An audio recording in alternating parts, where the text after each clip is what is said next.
Hello students, today we will just revise the first chapter, the physical quantity and measurement. Okay, few things today I will tell you that few important things and questions are repeatedly asked from these all parts. Okay, so first thing is that physical quantity chapter means first of all you have to know what is physical quantity is all about. Okay, so physical quantity is actually depending on two factors. I have already told that one. What is that one? First of all is the magnitude, and second one is the unit of that one. So any type of physical quantity is depending on these two terms. Okay, magnitude means what? Magnitude means the mathematical value. Whatever the value you have got by measuring anything, that is called the magnitude.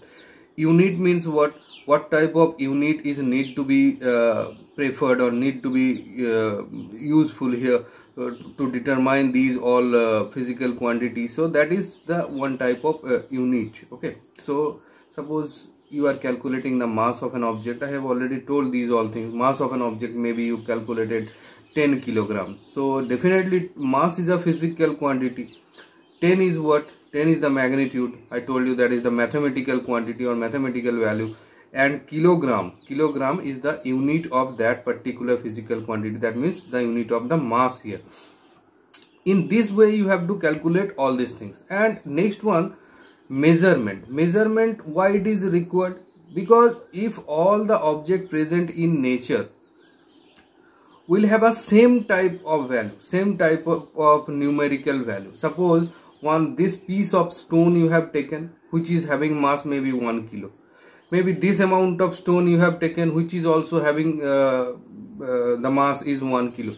So in this way, every object present in nature if they all are having the same values, same amount of value, same amount of mass, same amount of length, same amount of weight, same amount of volume, then no need to measure the quantities. Okay, but this is not possible. No, every object present in nature have different values, different lengths, different weights, different masses, different volumes.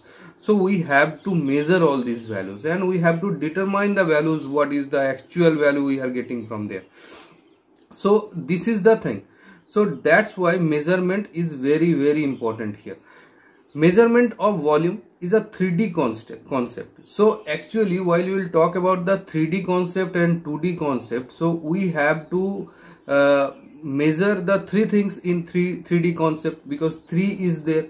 3 things is what? One is the length of the object, second one is the breadth of the object, and third one is the height of the object. Okay, so this is the 3D object. Suppose you are talking about your geometry box. Okay, length is there, breadth is there, height is also there. Suppose if you talk about any room, okay, where maybe you are sitting right now, so this room definitely have the length, definitely have the breadth, and definitely have the height also. So these three things, length, breadth and height, when a combined package, you have to tell this particular thing is a 3D thing. Okay, or 3D, but 3D. So 3D, if it will come, then definitely volume term will also come.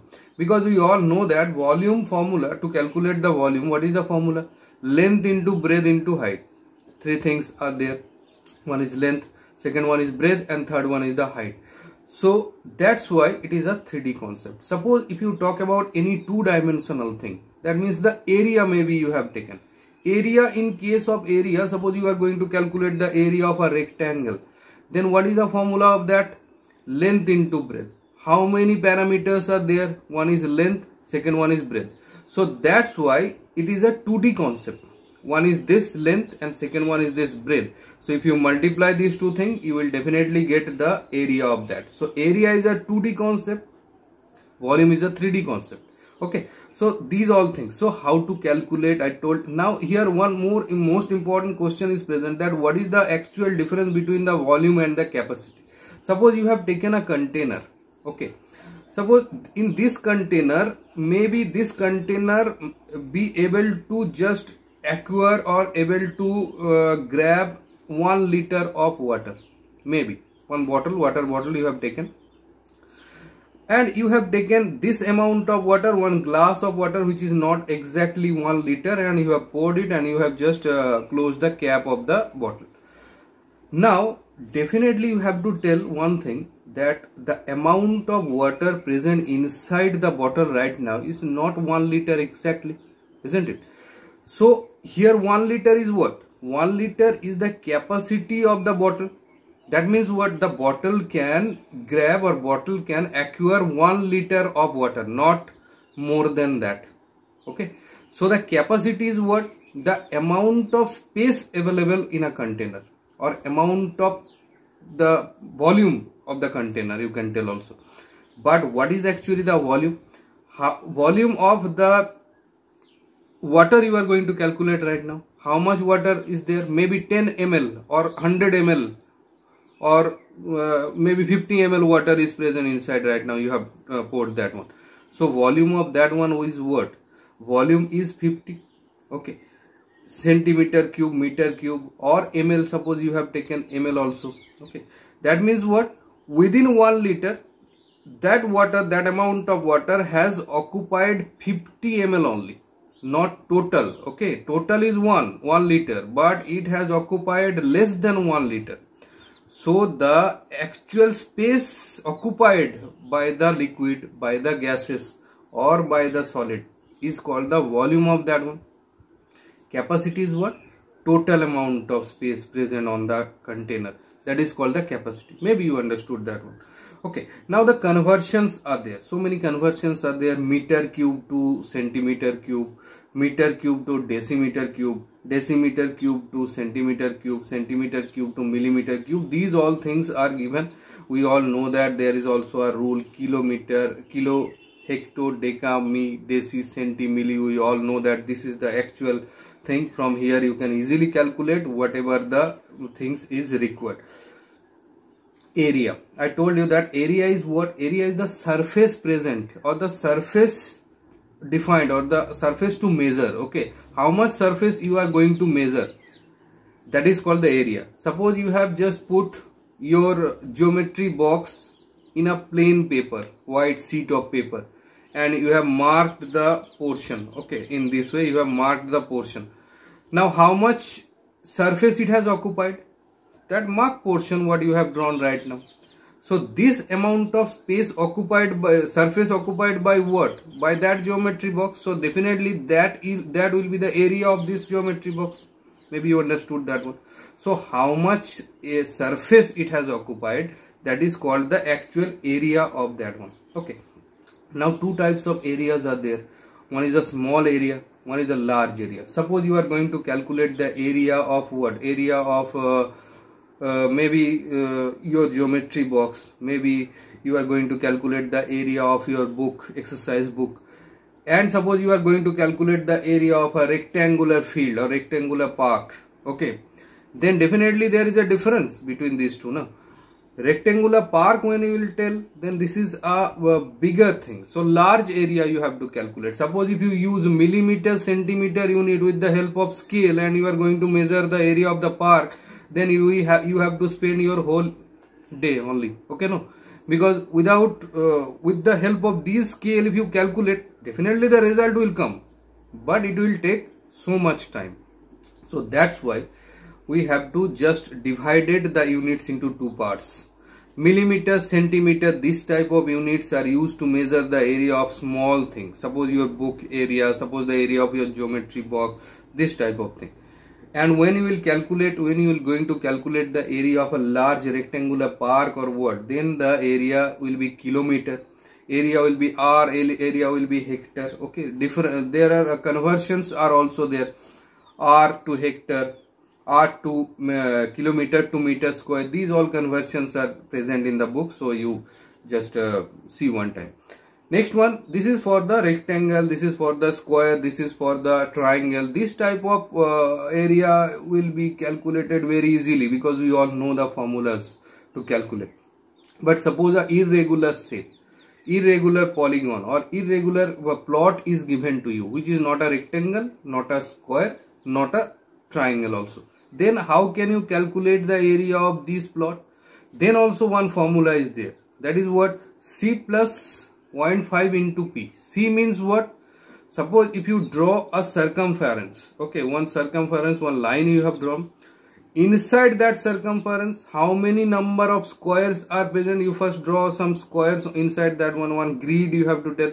Maybe you know that one, I have discussed that one. Inside number of squares, and on the perimeter how the number of how many number of squares are there, that you calculate, and from the formula you are able to get. Now question is that C plus 0.5 into P. Why this 0.5? 0.5 is used, that is actually half. 0.5 means what? Half into P means what? On the perimeter, when you will draw the circumference line, okay, actually it will give you the half portion of the square. Okay, we are calculating the average of the squares, okay, not complete square. That's why half of the squares we have just taken in our consideration.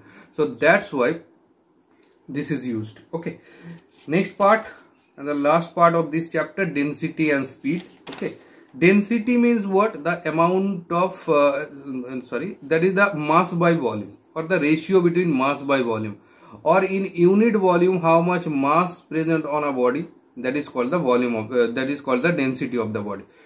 Density can change with the temperature.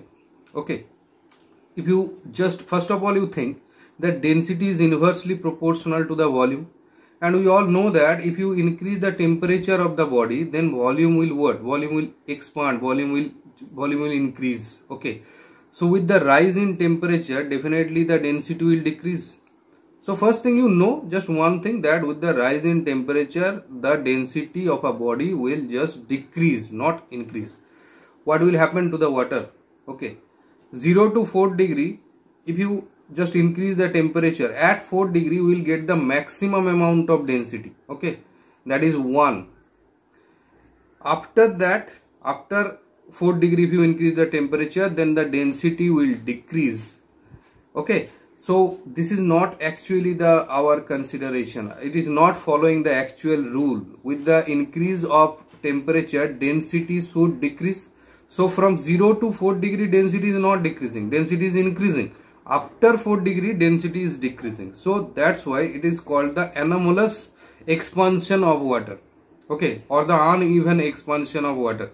These all things you will read in higher classes also. So many explanations are there. Last one is speed. We all know that is the distance covered by the time taken. That means within a fixed interval of time, how much distance a body has covered. That is called the speed of the body. Distance covered means what? The body is moving or changing its position, not in a fixed direction. Okay, direction is not a constant term here. So it is a scalar quantity because direction is not there. So unit of speed is what? In centimeter, in CGS, centimeter per second, in SI system, that is meter per second. So these all things and numericals I have already discussed. So just read this chapter again, because so many questions are in every year is coming from here, so just keep reading this chapter. If any doubt is there, you ask me the question, I will give you the answer. Okay, thank you.